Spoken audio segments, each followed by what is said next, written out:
ಇಡೀ ಬೆಂಗಳೂರು ಗಡಗಡ ನಡುಗ್ತಾ ಇದೆ. ಸಿಟಿ ಮಂದಿ ಊಟಿ ಮಡಿಕೇರಿಯಲ್ಲಿ ಇರೋ ಫೀಲ್ನಲ್ಲೇ ವೆದರ್ ಅನ್ನ ಎಂಜಾಯ್ ಮಾಡ್ತಿದ್ದಾರೆ. 2 ದಿನದಿಂದ ಸೂರ್ಯನ ದರ್ಶನವಿಲ್ಲದ ನಮ್ಮ ಸಿಟಿ ಹೇಗೆ ಕಾಣ್ತಾ ಇತ್ತು ನೀವೇ ನೋಡಿ.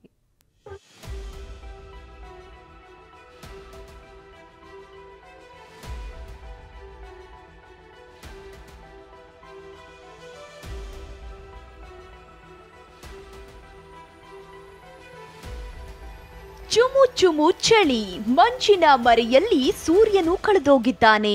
ಊಟಿ ಕೊಡಗಿನಂತೆ ಕಾಣ್ತಿರೋ ಉದ್ಯಾನ ನಗರಿಯಲ್ಲಿ ಜನ ಕೂಲ್ ವೆದರ್ ಎಂಜಾಯ್ ಮಾಡ್ತಿದ್ದಾರೆ.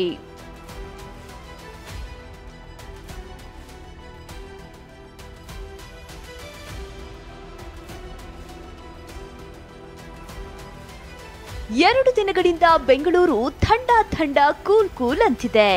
ಮಧ್ಯಾಹ್ನ 12 ಗಂಟೆಯಾದ್ರೂ ಸೂರ್ಯನ ದರ್ಶನವಿಲ್ಲ. ಮಟ ಮಧ್ಯಾಹ್ನ ಸಂಜೆ ವೇಳೆಯೂ ಮೋಡ ಕವಿದ ವಾತಾವರಣ. ಮೆಟ್ರೋ ಮಂದಿಗೆ ನಾವು ಬೆಂಗಳೂರಲ್ಲಿದ್ದೀವಾ ಊಟಿಯಲ್ಲಿದ್ದೀವಾ ಅನ್ನೋ ಅನುಮಾನ ಶುರುವಾಗಿತ್ತು. ನಾವು ತುಂಬ ಎಂಜಾಯ್ ಮಾಡ್ತಾ ಇದ್ದೀವಿ. ಲಾಲ್ಬಾಗ್ ಬರ್ತೀವಿ. The weather is too good. And we getting the feeling like we are in Ooty, like we have come to some hill station. We just loving this weather.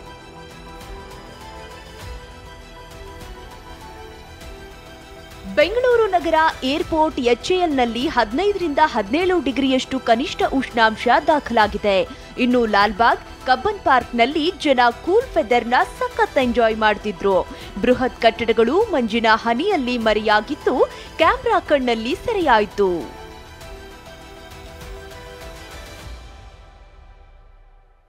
ಚಳಿಯ ವಾತಾವರಣ ಇನ್ನು 3 ದಿನಗಳ ಕಾಲ ಇರಲಿದೆ. ಚಳಿಯ ಜೊತೆ ನೆಲಗಾಳಿಯೂ ಹೆಚ್ಚಾಗಿದೆಯಂತೆ. ಬೆಂಗಳೂರು ಮತ್ತು ಅದರ ಸುತ್ತಮುತ್ತದಲ್ಲಿ ಬೆಳಗಿನ ಸಮಯದಲ್ಲಿ ನೆಲಗಾಳಿನ ವೇಗ ಕೂಡ ಸ್ವಲ್ಪ ಹೆಚ್ಚಿರುವ ಸಾಧ್ಯತೆ ಇದೆ.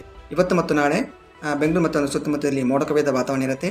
ಗರಿಷ್ಠ ಮತ್ತು ಕನಿಷ್ಠ ಉಷ್ಣಾಂಶ 27 ಮತ್ತು 19 ಡಿಗ್ರಿ ಸೆಲ್ಸಿಯಸ್ ಇರುವಂಥ ಒಂದು ಸಾಧ್ಯತೆ ಇದೆ. ಸೊ ಈ ಕೂಲ್ ವೆದರ್ ಇನ್ನು 2-3 ದಿನ ಇರುತ್ತೆ. ಹೊರಗೆ ಹೋಗುವಾಗ ಜರ್ಕಿನ್, ಸ್ವೆಟರ್ ಮರಿಬೇಡಿ.